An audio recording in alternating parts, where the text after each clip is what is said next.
Magnet की बात होगी और एम्पियर सर्किट लॉ शुरू करेंगे। थोड़ा सा इसको समझते हैं। इसमें सोलेनॉइड, टोरॉइड सारी बातें इसी के अंदर आती है, उसी को पढ़ना चाहते हैं। कुल मिला के बात इसमें यह है कि सबसे इम्पोर्टेंट इसमें कोई कहे कि मुझे अगर एम्पियर्स लॉ समझना है तो मैं उसको बड़े आराम से कह सकता हूँ कि आप सबसे पहले चेक करो कि करंट का डिस्ट्रीब्यूशन सिमेट्रिकल है कि नहीं। यानी कि यहाँ पे जो करंट का डिस्ट्रीब्यूशन होगा, करंट का जो डिस्ट्रीब्यूशन होगा इसका सिमेट्रिकल होना जरूरी है। बात सुनते रहेंगे तो बढ़िया से सवाल बनेगा। सिमेट्रिकल करंट डिस्ट्रीब्यूशन होता है तब हम कहते हैं कि क्लोज इंटीग्रेशन जो B डॉट dl होगा वो हमारा mu naught summation of I होगा, समेशन ऑफ I। अच्छा, अब ये तो है इसका फॉर्मूला, ये याद होना चाहिए। Close integration B dot dl जो होगा हमारे पास वो mu naught summation of I होगा। हर एक टर्म का अपना सिग्निफिकेंस है। जैसे इस म्यू नॉट को बोलते हैं, इसका नाम हो जाता है एब्सोल्यूट परमिएबिलिटी। परमिएबिलिटी, जैसे तुम इलेक्ट्रोस्टैटिक्स पढ़ते हो तो वहां परमिटिविटी होता है, इसका नाम होता है absolute permeability in free space. In free space इसका नाम है। पहले थोड़ा नाम रख लें, सबका नोमेनक्लेचर पता होना चाहिए। उसके बाद एक टर्म आता है समेशन ऑफ आई। ये बेसिकली लूप बनेगा ना यहाँ पे, जिसको अच्छा यहाँ जो लूप बनेगा, लूप बना होता है क्लोज फिगर, यहाँ जो लूप बनेगा इसको हम बोलेंगे करंट लूप। यानी कि ये समेशन होगा, summation of current in loop कह दो, यहाँ पे लूप बनाएंगे। और ये जो डीएल है, इस डीएल को लोग कहते हैं लाइन इंटीग्रल। ये जो है ये कहलाता है लाइन इंटीग्रल। सारे नाम पता होना चाहिए। मतलब कुल मिला के सबसे पहले ये लॉ तुम वहां लगाओगे जहां तुमको क्लोज पाथ दिखेगा, क्लोज फिगर के लिए लगेगा। फिगर को क्लोज करना पड़ेगा। जैसे गॉस लॉ में वहां करते थे, एक गॉसियन सरफेस लेते थे, यहाँ पे तुमको एम्पीरियन लूप मानना पड़ेगा, एम्पीरियन लूप मानना पड़ेगा। अब धीरे धीरे समझेंगे तो बात बढ़िया समझ में आएगी। जैसे समेशन ऑफ आई कहा है, अब आई बहुत बढ़िया है। आई के साथ बात यह है कि ये आई पॉजिटिव भी हो सकता है और निगेटिव भी हो सकता है। अब सवाल यह है कि किस आई को पॉजिटिव लेना है और किस आई को निगेटिव लेना है। इसके लिए कुछ नियम बनाने पड़ते हैं। जैसे किसी की जगह पे हमने एक एम्पीरियन लूप माना इस तरीके से, और उस लूप में लूप का जो डायरेक्शन है वो ऐसे, लूप हमारा एम्पीरियन लूप ऐसे इस तरीके से चल रहा है। अब अपने राइट हैंड को इसी लूप के अकॉर्डिंग हॉरिजॉन्टल प्लेन में, हॉरिजॉन्टल प्लेन में अपने राइट हैंड को जब तुम कर्ल करोगे तो तुम्हारा थंब ऊपर की तरफ आएगा। इसके अकॉर्डिंग जब तुम अपने राइट हैंड को कर्ल करोगे, देखो मैं जो फिजिक्स पढ़ाता हूँ तो हम कोई भी डायरेक्शन लेफ्ट हैंड से नहीं निकालेंगे, सिर्फ हम राइट हैंड से निकालते हैं। तो जब अपने राइट हैंड के फिंगर्स को कर्ल करोगे, फिंगर्स को जब तुमने कर्ल किया तो उस समय जो थंब आएगा, थंब, वो थंब का जो डायरेक्शन होगा, थंब का जो डायरेक्शन होगा वो डायरेक्शन देगा तुम्हारा पॉजिटिव करंट, उसको पॉजिटिव लेंगे। अच्छा, यानी कि मेरा जो थंब यहाँ पे आ रहा है, यहाँ पे मेरा थंब आ रहा है अपवर्ड। यानी कि अगर इस लूप के कोरस्पॉन्डिंग कहीं अपने को करंट दिखे और उस करंट में जो अपवर्ड होगा, ऊपर की तरफ जा रहा होगा, वो हमारा पॉजिटिव हो जाएगा। फॉर एग्जाम्पल मान लो इसमें से कुछ डायरेक्शन पकड़ लेते हैं कुछ करंट का। मान लो एक करंट यहाँ है, एक करंट यहाँ है, यहाँ है, यहाँ है, यहाँ है, यहाँ है, कई सारे करंट हमने दे दिए। इसका नाम दे दो I1, इसका नाम दे दो I2, इसका नाम दे दो I3, इसका नाम दे दो I4, इसका नाम दे दो I5, इसका नाम दे दो I6। अब देखना काम की बात, I6 को तो हम काउंट ही नहीं करेंगे क्योंकि ये लूप से बाहर है, ये काउंट नहीं होगा। I1 भी काउंट नहीं होगा, ये लूप से बाहर है।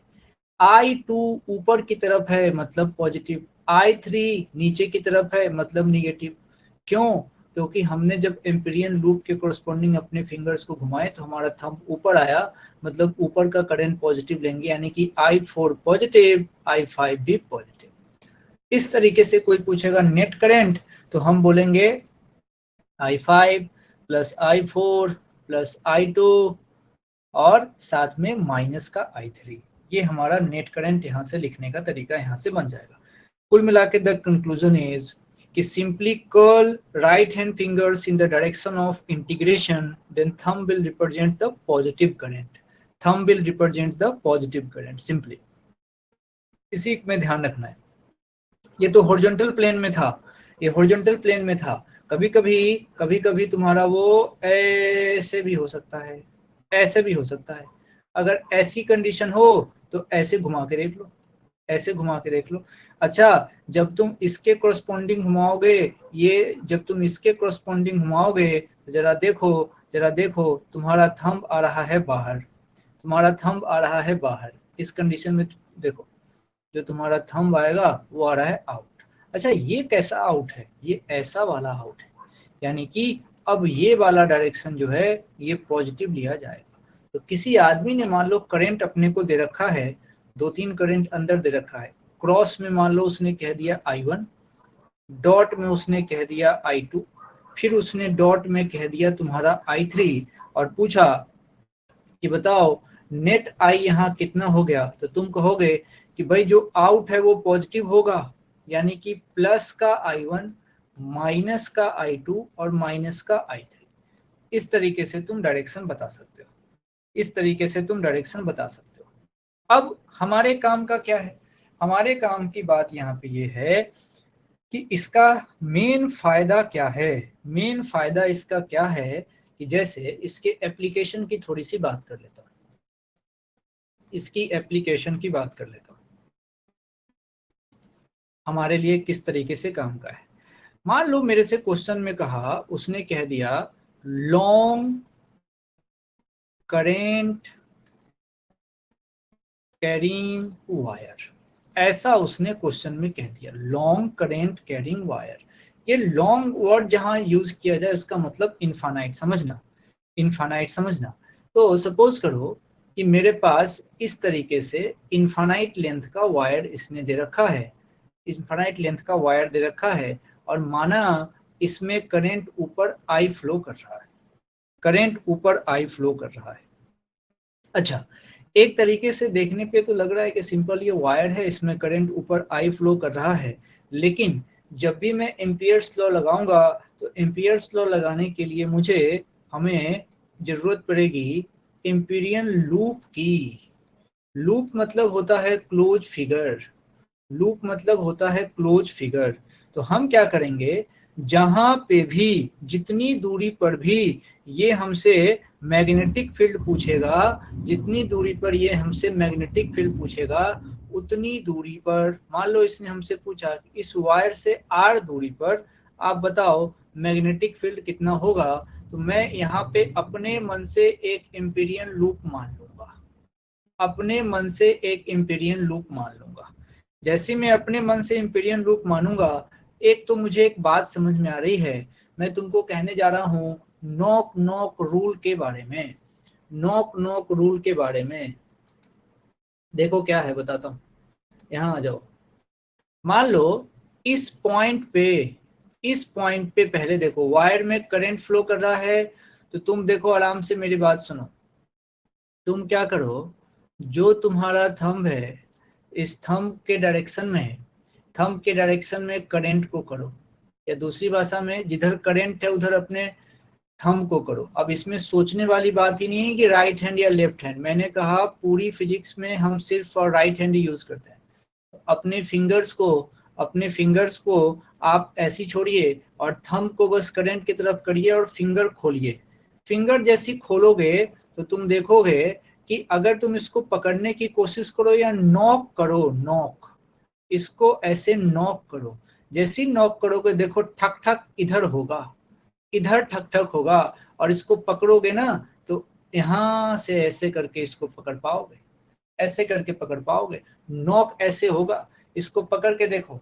तुम ऐसा भी कर सकते हो, अपने हाथ में पेन ले लो और पेन के जिस पोर्शन से उसके निब से लिखते हो, निब को ऊपर कर लो, निब के डायरेक्शन में अपने अपने अंगूठे को करो। अब देखो नॉक नॉक कहाँ होगा, ठक ठक कहाँ होगा, दूसरे तरफ होगा। देखो जहां ठक हो रहा है वो इनटू द प्लेन हो गया, यानी कि ये दिखाएगा तुम्हारा कि यहाँ पे जो मैग्नेटिक फील्ड है बी, यहाँ बी इनटू द प्लेन है, यहाँ बी इनटू द प्लेन है, और यहाँ पे जो बी आएगा वो आएगा बाहर, आउट ऑफ द प्लेन। किसी भी करंट कैरिंग वायर के कारण जो मैग्नेटिक फील्ड होता है वो इसी स्टाइल से निकलता है, वो इसी स्टाइल से निकलता है। अब देखो यहाँ पे क्या कर सकते हैं, यहाँ पे तो अपने को यही एम्पीरियन लूप हो गया, और लूप का डायरेक्शन हम अपने अकॉर्डिंग मान सकते हैं। हमने माना कि लूप मेरा ऐसे चल रहा है, ठीक है भाई। अब मैं नियम लगाता हूँ। नियम कहता है कि close integration B dot D L जब तुम करोगे तो तुमको मिलेगा mu naught summation of I. अरे भाई पूरा वायर तो इनफाइनाइट है, उसमें से हमें आई करंट की बात करनी है, पूरा करंट आई ही है, तो ये ओवरऑल यहाँ से म्यू नॉट और यहाँ आई आ गया। अच्छा सोचो एक और बात, बी डॉट डी एल है, बी डॉट डी एल है तो बी डी एल, इसको मैं लिख सकता हूँ बी डी एल और साथ में लिखूंगा कॉस थीटा। लड़ाई है कि ये कॉस थीटा क्या है, तो थीटा इस मैग्नेटिक फील्ड और इस डीएल वेक्टर के बीच का एंगल है, मैग्नेटिक फील्ड और डीएल वेक्टर के बीच का एंगल है। डीएल वेक्टर मतलब लाइन इंटीग्रल के बीच का एंगल है जिसका डायरेक्शन हमने ऐसे माना हुआ है। अच्छा अब बात यह है कि अगर मैं इसको सॉल्व करूंगा तो अब बी मैग्नेटिक फील्ड तो कांस्टेंट होगा, मैग्नेटिक फील्ड कांस्टेंट होगा जिसकी वैल्यू मुझे फाइंड करनी है, क्योंकि दूरी कांस्टेंट है, किसी पार्टिकुलर डिस्टेंस पे बी की वैल्यू कांस्टेंट हो गई। तो मान लो मैंने क्या किया, बी को यहां से बाहर निकाला। अच्छा और कॉस थीटा है ना, अब इस थीटा को तुम बोलोगे 0 डिग्री। 0 डिग्री इसलिए कि मैंने भी लूप माना है उसी डायरेक्शन में जिस स्टाइल में मैग्नेटिक फील्ड है, क्योंकि एम्पीरियन लूप तो मानने की बात है ना, तो हमने अपने कंफर्ट से मान लिया। तो यहाँ b आ गया और cos 0 1 होता है, तो b के बाद यहाँ पे क्लोज इंटीग्रेशन आराम से dl आएगा, dl आएगा, और ये किसके बराबर आ गया, ये आ गया म्यू नॉट आई के बराबर।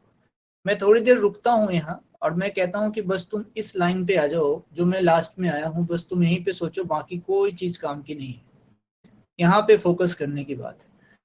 लड़ाई है कि मैं डीएल क्या क्या लिखूंगा, मैं अगर इस डीएल को इंटीग्रेट करूंगा तो डीएल को क्या करूंगा। अब देखो डीएल क्या है, लूप है भाई, और एक लूप है क्लोज फिगर है, तो इसका सरकमफेरेंस क्या होगा 2 पाई आर, सिंपल। ये लूप ही तो दिख रहा है, देखो ये 2 पाई आर होगा, बस यहीं से बात बन गई। मैं यहां से लिख दूंगा बी और अंदर में लिखाएगा ये डीएल के जगह पे 2 पाई आर, और यहाँ से कहानी ऐसे बन गई, और ये हो गया म्यू नॉट आई।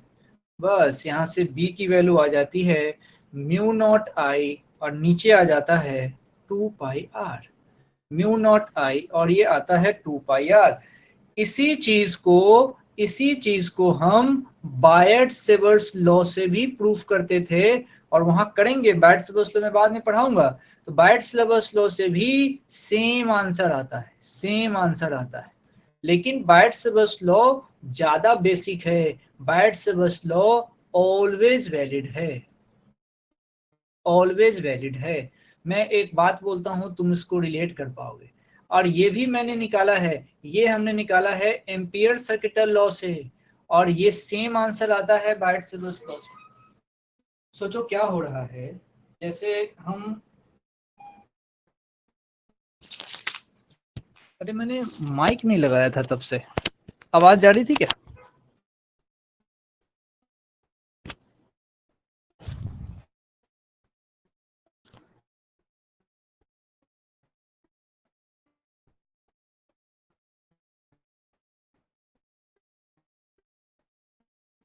आवाज जा रही है? साउंड चेक करना, माइक में तो लगाया ही नहीं था।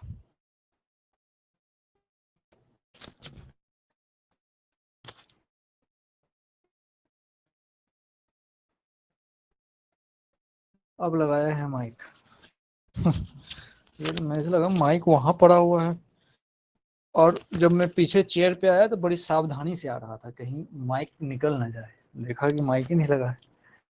चलिए, मैं ये कह रहा था कि जैसे अपन न्यूटन्स लॉ की बात करते हैं, या फिर इसमें आ जाओ, वर्क पावर एनर्जी की बात करो।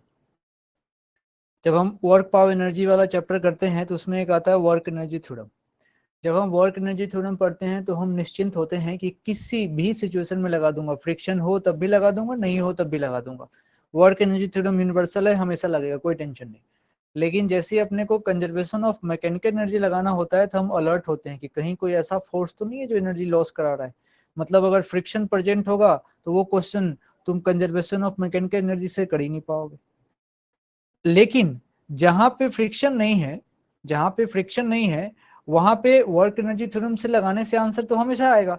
लेकिन जहां फ्रिक्शन नहीं है वहां कंजर्वेशन ऑफ मैकेनिकल एनर्जी लगाओगे ना तो क्वेश्चन बहुत जल्दी बन जाता है।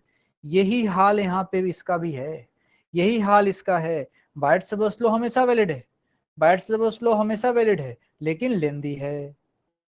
जैसे वर्क एनर्जी थ्योरम हमेशा वैलिड है लेकिन लेंदी है, उसी तरीके से जहां यहाँ पे ampere circuital law special case में वैलिड है, सिमेट्रिकल सिचुएशन में वैलिड है, सोलेनॉइड, टोरॉइड, उसके बाद सिलेंडर, हाईली डिफाइंड शेप होगा वहां वैलिड है, लेकिन फास्ट है।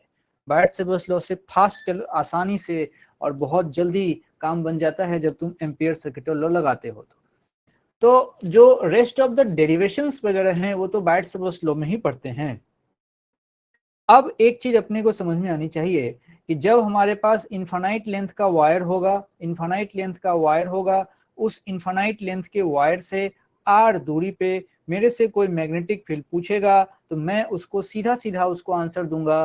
क्या याद क्या रखना है वो देख लो। मेरे पास पहली बात तो ये है, इनफाइनाइट लेंथ का वायर होना चाहिए।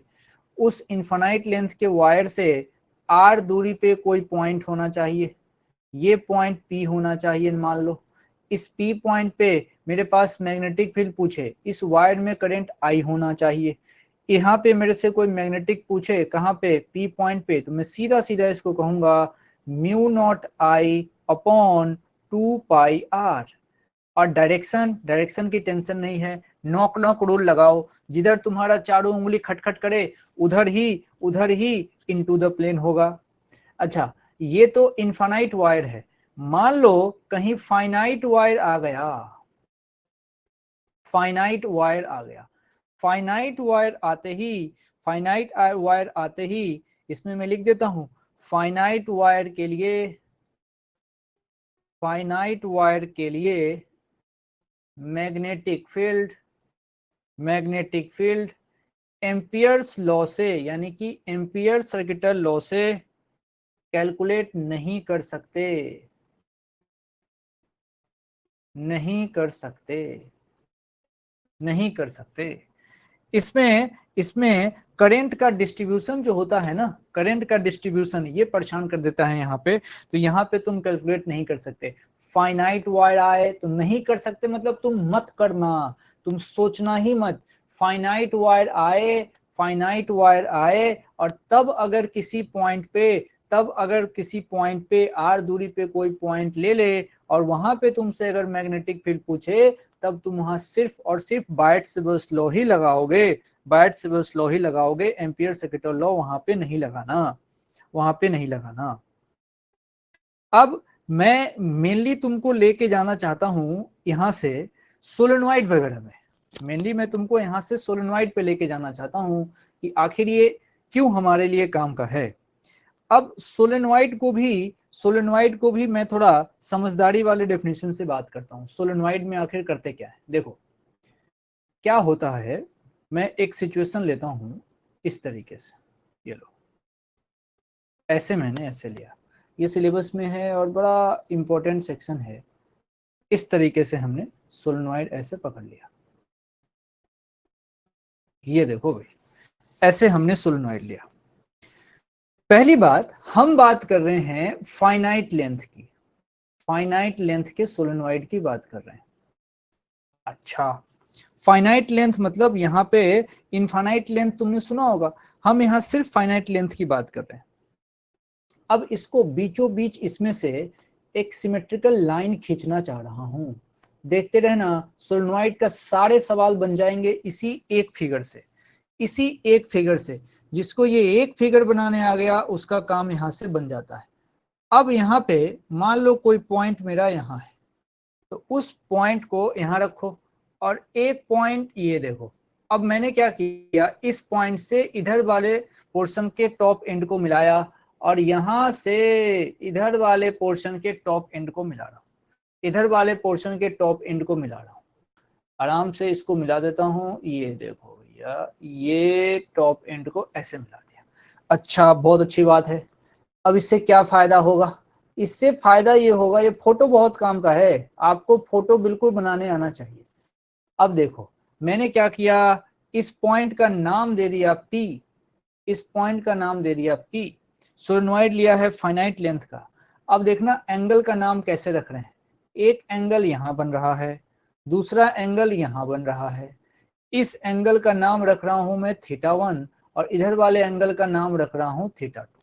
ये मैंने सिचुएशन बना लिया। तुम देखना, हमेशा मैंने टॉप एंड को मिलाया है, हमेशा टॉप एंड को मिलाया है। अच्छी बात है। अब तुमको एक फॉर्मूला देता हूं जो तुमको याद रखना है। तो ये जो B आएगा इस P पॉइंट के, इसकी वैल्यू होगी μ0 Ni/2 और साथ में cos θ1 प्लस cos θ2, ये पता होना चाहिए, cos θ1 और यहाँ पे cos θ2। बात है कि यहाँ पे ये n क्या है, n, तो इसको सबको जानते हैं, ये होता है कैपिटल N/L, मतलब ये है number of turn per unit length, number of turn per unit length. ये हमारे पास स्मॉल n की वैल्यू है। और हमने जिस सोलेनॉइड की बात करी है वो फाइनाइट लेंथ का है, फाइनाइट लेंथ का सोलेनॉइड है। जनरली सर लोग इनफाइनाइट लेंथ के बात करते हैं डायरेक्ट, और वहां से बच्चा फंसता है, इनफाइनाइट से फाइनाइट पे आने में परेशानी होती है। हमने फाइनाइट कर लिया और इससे काम कैसे आसान होगा वो तुमको समझाता हूँ। पहले इस सोलेनॉइड वाले फोटो को, इस फोटो को अपने कॉपी में बनाओ, फोटो ही बनाने से सारा खेल बन जाएगा। फोटो को अपनी कॉपी में बना लो, इस फोटो को अपनी कॉपी में बना लो। अब आ जाओ, अब आ जाओ भाई, ये रहा फोटो, ये मैंने फोटो बना लिया और ये सबको हटा दिया, ये सबको हटा दिया।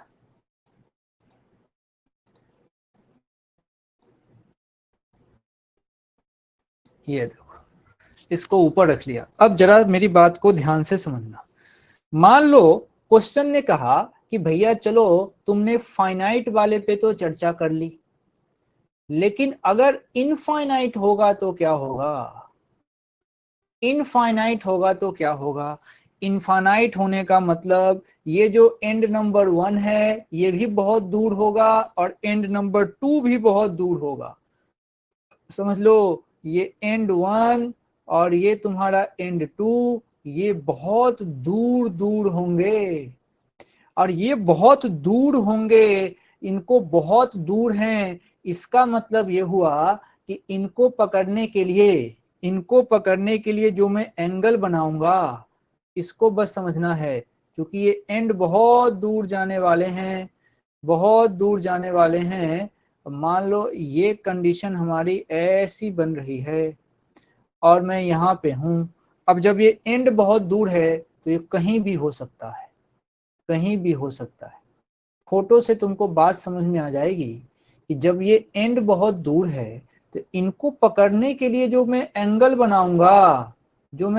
बनाऊंगा वो इतना दूर वाले को पकड़ना है। सोचो, दूर वाले को पकड़ना है, यानी कि अब मुझे बताओ कि ये एंगल कितना बनेगा, दूर वाले को पकड़ने में एंगल कितना बनेगा, सोच के बताओ। दूर दूर हो जाए ये पॉइंट, तो ये जो लाइन है जो एंगल बना रही है वो लाइन बिल्कुल फ्लैट होती जाएगी, लाइन फ्लैट होती जाएगी, लाइन फ्लैट होती जाएगी, यानी कि ये जो θ1 है ये भी 0 की तरफ हो जाएगा, लाइन सीधी हो जाएगी। और ये जो θ2 है ये भी 0 की तरफ हो जाएगा, यानी कि यहाँ से जो b की वैल्यू आएगी वो आएगी μ0 ni/2। और यहाँ पे एक एंगल जो था वो भी cos 0 डिग्री, और प्लस ये भी इधर वाला भी cos 0 डिग्री, यानी कि ये देखो cos 1 आराम से 112 हो गया, यानी कि b की जो वैल्यू है ये बनेगा μ0 ni। ये इसको तुम पहचानते होगे। तो सोलेनॉइड में कोई हमसे पूछे सोलेनॉइड, तो मैं उससे कहूंगा भाई सोलेनॉइड अगर है तो अगर तुम बोलोगे कि भाई फाइनाइट लेंथ का सोलेनॉइड, या फिर वो कह सकता है इनफाइनाइट लेंथ का सोलेनॉइड। जैसी वो तुमसे कहे फाइनाइट लेंथ का सोलेनॉइड तो तुम उसको कहना कि भाई फॉर्मूला होता है μ0 ni/2, और यहाँ पे कहना उसको कि cos θ1 और प्लस यहाँ से cos θ2 होता है। और कहे कि नहीं भाई इनफाइनाइट लेंथ है, तो तुम कहोगे यार ये तो मुझे पहले से ही याद था, इनफाइनाइट लेंथ में जो b का फॉर्मूला होता है वो होता है μ0 ni। अब जरा तुम सोचो, अगर मैं सीधा तुमको इनफाइनाइट लेंथ बता देता तो वहां से फाइनाइट का फॉर्मूला तुम जीवन में डिराइव नहीं कर सकते थे, लेकिन फाइनाइट से इनफाइनाइट पे जाना आसान है। अच्छा, अब क्या करते हैं, अब मैं देखो तुम्हारे सामने सेम इसी फोटो को, जो तुम्हारे पास फाइनाइट वाला फोटो है, सेम इसी फोटो को उठा के उधर ले चलता हूं। सेम फोटो को यहाँ पे लेके आ गए, सेम फोटो को, ठीक है, कोई छेड़छाड़ नहीं, सेम फोटो यहाँ पे लेके आ गए, फाइन।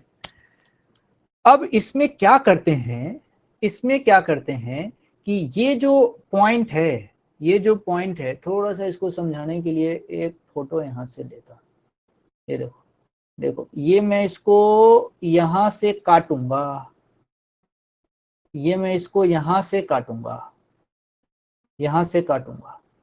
ध्यान से देखते जाना। मैं इस सोलेनॉइड को यहाँ से काटना चाहता हूँ। जैसी मैं यहाँ से इसको काटूंगा तो जरा सोच के देखो कि ये फोटो कैसा बनेगा। तो ये फोटो तो भैया ये बन जाएगा ऐसा। जैसे मैं इसको यहाँ से काटूंगा तो ये फोटो तो बन जाएगा ऐसा, ये फोटो बनेगा ऐसा, ठीक है भाई, कोई दिक्कत नहीं है, ये फोटो ऐसा बन जाएगा।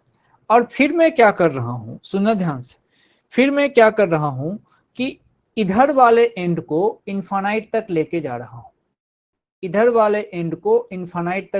रहा हूं, इस बात का भी ध्यान रखना है। ओके, जब मैं इसको इनफाइनाइट तक लेके जाऊंगा तो ये कहानी कुछ ऐसी हो जाएगी। अब ध्यान से सुनते रहना, जिस तरफ इनफाइनाइट लेके जाते हो उस तरफ 0 एंगल बनता है।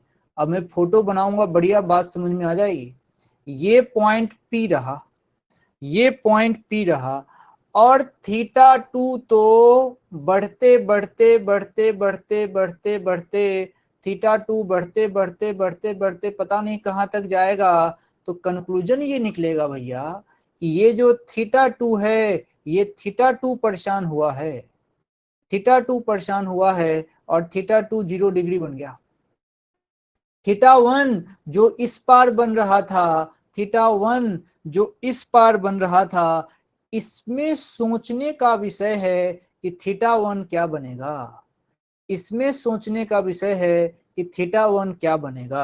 θ1 क्या बनेगा, ये कोई बताए तो कोई बात है। θ1 क्या बनेगा बताओ तो जरा, सोच के बताओ, θ1 क्या बनेगा, जल्दी बताओ, θ1 क्या बनेगा। थीटा 1 बनेगा 0 डिग्री, थीटा 1 बनेगा 0 डिग्री। ठीक है, बिल्कुल भी ठीक नहीं है। 0 डिग्री तो तब बनता है जब वो इन्फानाइट पे जाए। तो थीटा 1 बनेगा, ये देखो भैया, ये यहाँ बनेगा थीटा 1। और थीटा कैसे डिसाइड करते हैं? थीटा तो टॉप एंड को मिलाते हैं, अरे यही है टॉप एंड और यही रहा पॉइंट, यही है टॉप एंड, ये रहा टॉप एंड, यही है पॉइंट। तो थीटा 1 तो 90 हो गया ना भाई। तो थीटा 1 बन गया 90 डिग्री और थीटा 2 बन गया 0। टॉप एंड को मिलाते हैं, टॉप एंड को, ऊपर वाले पोर्शन को सीधा करते करते तुम यहाँ पे ले आए, टॉप एंड को मिलाए, इसीलिए ये हो गया 90। मतलब कंक्लूजन ये है कि थीटा 1 90 हुआ और थीटा 2 0 हुआ। इसके कारण जो बी की वैल्यू आई है, पॉइंट कहाँ है? पॉइंट किसी एक एंड पे है। तो उस कंडीशन में जो बी की वैल्यू आई है वो mu not an I by 2 और साथ में यहां से आएगा ये कॉस थीटा 1, थीटा 1 नहीं कॉस 90 प्लस थीटा 2 नहीं कॉस 0, कॉस 90 खत्म, कॉस 0 1। यानी कि किसी एंड पे अगर पॉइंट हो तो वैल्यू हो जाती है mu not an I by 2। ये भी याद होना चाहिए, लेकिन फोटो के साथ, फोटो के साथ, फोटो के साथ ही बात बढ़िया समझ में आती है। फोटो के साथ ये चीजें याद होनी चाहिए। खैर, अब इस चीज को जब आगे बढ़ाएं, तरीके से इस बात को समझें, तो सोलेनॉइड में इतनी कहानी अपने को पता होनी चाहिए। अब कभी कभी क्या करते हैं, वो एक टर्म लेके आते हैं जिसको बोलते हैं टोरॉइड, सोलेनॉइड, और एक आता है टोरॉइड। अब उसको समझते हैं क्या है मामला उसका। एक टर्म तुमने सुना होगा जिसका नाम बोलते हैं टोरॉइड। ऐसे जो सोलेनॉइड बन के तैयार हो रहा था, तुम्हारे पास कोई पाइप है, पाइप को मोड़ दो, पाइप को मोड़ दो, कोई पाइप है उसको मोड़ दो। अब देखो क्या करो तुम, समझो। पहले मेरे पास इस तरीके का कोई पाइप था और इस पाइप में इस तरीके का मैंने एक वायर डाला हुआ था मान लो, और मैंने क्या किया, इसको मोड़ दिया, इसको मोड़ दिया, ऐसे पूरे पाइप को मोड़ दिया। जब मैं पूरे पाइप को ऐसे मोड़ दूंगा तो अंदर में जो वायर डला है, ये जो वायर था रेड कलर से कर देता हूं, ये जो वायर डला है ये वायर भी तो इसी के अंदर मुड़ जाएगा। सोच के देखो, ये वायर भी तो इसी के अंदर मुड़ जाएगा। इसी स्टाइल में, इसी स्टाइल में यहाँ पे मैग्नेटिक फील्ड की भी कहानी होती है। Magnetic field produced by toroid is directed along it's circular axis, circular axis के अलोंग इसका मैग्नेटिक फील्ड डायरेक्टेड होता है। मैग्नेटिक फील्ड इसका सर्कुलर एक्सिस के डायरेक्टेड होता है। सर्कुलर एक्सिस मतलब ऐसा मान के चलो जैसे किसी सोलेनॉइड के अंदर कोई वायर रखा था, उस वायर को हमने मोड़ दिया, उस वायर को मोड़ते के साथ जो मैग्नेटिक फील्ड आया था वो उसके सर्कुलर एक्सिस पे आएगा। तो यहां से सवाल बनता है भाई, पहली बात सुनना, कि अगर मेरे से कोई कहे कि टोरॉइड है, ठीक है भाई, टोरॉइड में हमसे कोई पूछे कि बताओ टोरॉइड है तो मैग्नेटिक फील्ड का डायरेक्शन क्या होगा, मैग्नेटिक फील्ड का डायरेक्शन क्या होगा? तो मैं बोलूंगा कि टोरॉइड में magnetic field along it's circular axis होगा, अलोंग इट्स सर्कुलर एक्सिस होगा। सर्कुलर एक्सिस क्या है? ऐसा मान के चलो कि किसी पाइप के अंदर कोई वायर रखा हुआ है और उसको मोड़ दिया, तो उसी सर्कुलर के एक्सिस होगा। अच्छा, अलोंग सर्कुलर एक्सिस होता है और साथ साथ कांस्टेंट भी होता है। तो ये स्टेटमेंट वाले सवाल होते हैं, इसको ध्यान रखना चाहिए। अब मैं तुमको एक कंडीशन बताता हूँ क्या हो रहा था यहाँ। मान लो कोई सिलेंडर तुमने मोड़ दिया, मोड़ दिया ऐसे, बिल्कुल एक लोहे का था, उसको ऐसे तुमने ऐसे करके मोड़ दिया, ठीक है भाई, चलो मोड़ दिया। अब इसके अंदर मोड़ते के साथ सोलेनॉइड में मान लो सोलेनॉइड जब तुम बनाते हो तो तुमको पता है सोलेनॉइड जब बनाते हैं तो कैसे बनाते हैं? सोलेनॉइड बनाने के लिए तुमको बताया गया होगा, जब सोलेनॉइड पढ़ाते हैं तो कहते हैं कि भाई एक इस तरह का सिलेंडर लो, इस तरह का सिलेंडर लो, और इस सिलेंडर में वायर ऐसे ऐसे ऐसे ऐसे वायर को ऐसे बाइंडिंग कर दीजिए, ऐसे वायर को बाइंडिंग कर दीजिए, खूब सारे वायर को ऐसे इस तरीके से इसमें बाइंडिंग कर दीजिए। अब उसके बाद वो कहते हैं कि भाई इस वायर में जैसे जैसे करंट जा रहा है उस तरफ अपने फिंगर्स को रखो, और जो थंब आएगा वो थंब आपका डायरेक्शन देगा किसका? नॉर्थ पोल का। ये बात आपको समझ में आनी चाहिए। बात समझिए मैं क्या कह रहा हूँ, बात समझिए। ये मैक्सवेल के रूल हैं। मैक्सवेल ये समझा के गए थे, मैक्सवेल समझा के गए थे। उन्होंने कहा था, इसका पूरा नाम तो ये है मैक्सवेल सोलेनॉइड रूल। तो मैक्सवेल ने कहा था कि कोई सोलेनॉइड जो है, उस सोलेनॉइड में जो तुम ऐसे जो बीच में बनाते हो ना, ऐसी कोई लाइन खींचते हो बीच में, उसमें चलो मैं लाइन यहां से ऐसे खींचता हूं, जो सोलेनॉइड में तुम ऐसे लाइन खींचते हो बीच में, ये वाली लाइन, तो मान लो इसका तुमने नाम कह दिया एक्सिस ऑफ सोलेनॉइड, इसको तुमने कह दिया एक्सिस ऑफ सोलेनॉइड, मान लो तुमने ऐसे खींच दिया।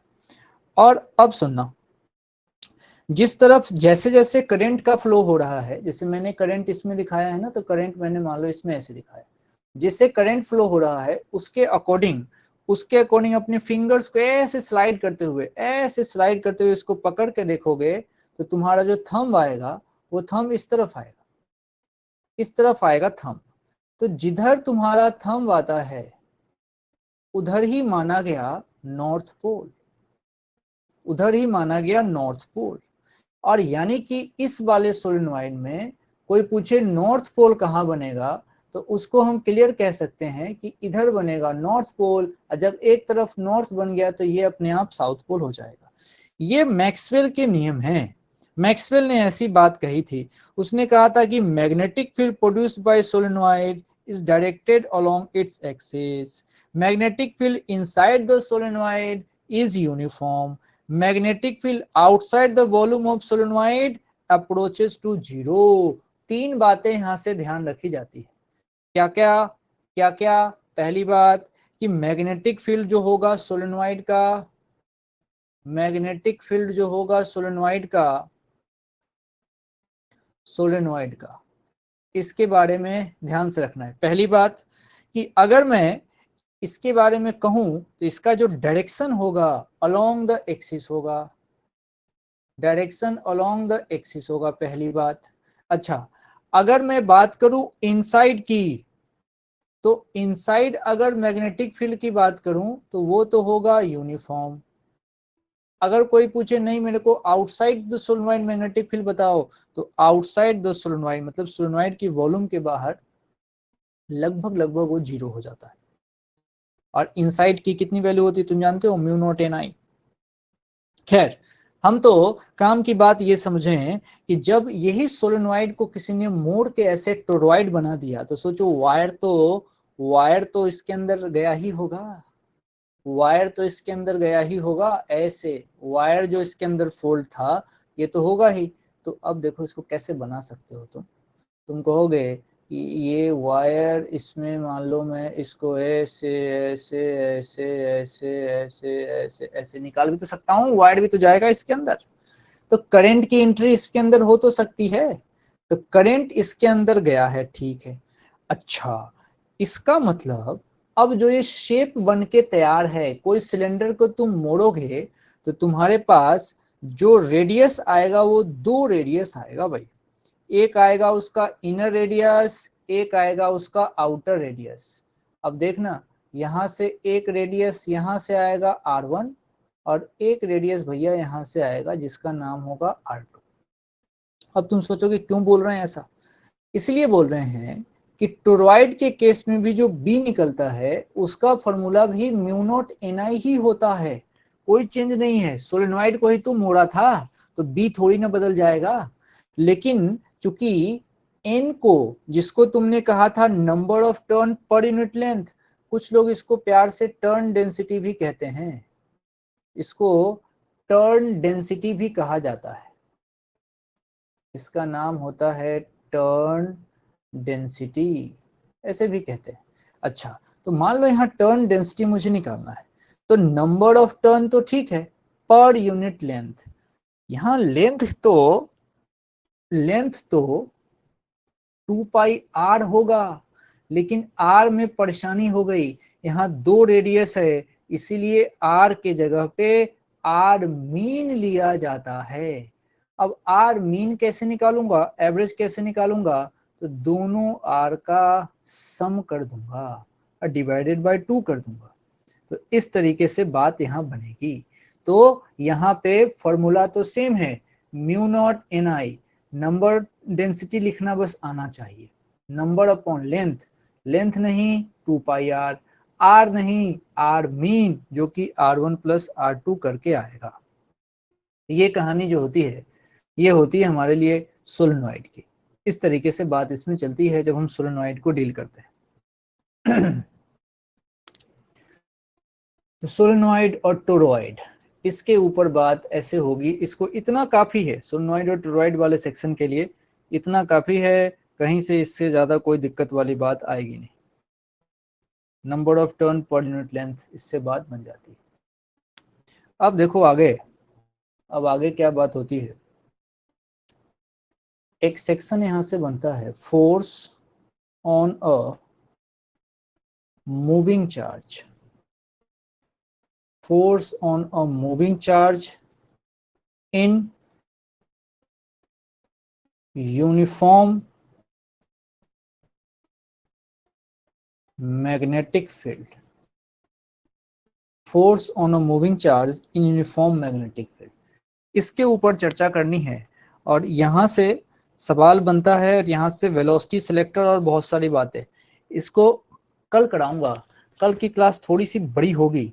आज तुम्हारा टारगेट ये है कि तुम सोलेनॉइड और टोरॉइड के सवाल जहां भी देखो उसके ऊपर हिंट करो, सोलेनॉइड और टोरॉइड के सवाल जहां पे देखो उसके ऊपर हिंट करो, सोलेनॉइड और टोरॉइड के सवाल नहीं छूटने चाहिए। ये फोटो बड़ा काम का है, फोटो बहुत इंपॉर्टेंट है। यहां से ये देखोगे, ये फोटो जिसको बनाने आ गया उसका काम तो आधा ऐसे ही हो जाता है। तो एम्पियर सर्किट लॉ को थोड़ा मुंह देख लिया और उसके बाद से डायरेक्ट सोलेनॉइड पे हिंट किया। तो आज की क्लास का जो मोस्ट इंपॉर्टेंट पार्ट है वो है सोलेनॉइड, सोलेनॉइड वाले सवाल आप करिए। उसके बाद से कल का जो सेक्शन है जिसमें हम यहाँ पे चार्ज पार्टिकल, वेलोसिटी सिलेक्टर और इस तरह चीजों की बात करेंगे, तो कल जो है इसके मेजर पोर्शन की बात कल होगी। कल क्लास थोड़ी जल्दी भी शुरू होगी, ठीक है, आप करिए तैयार।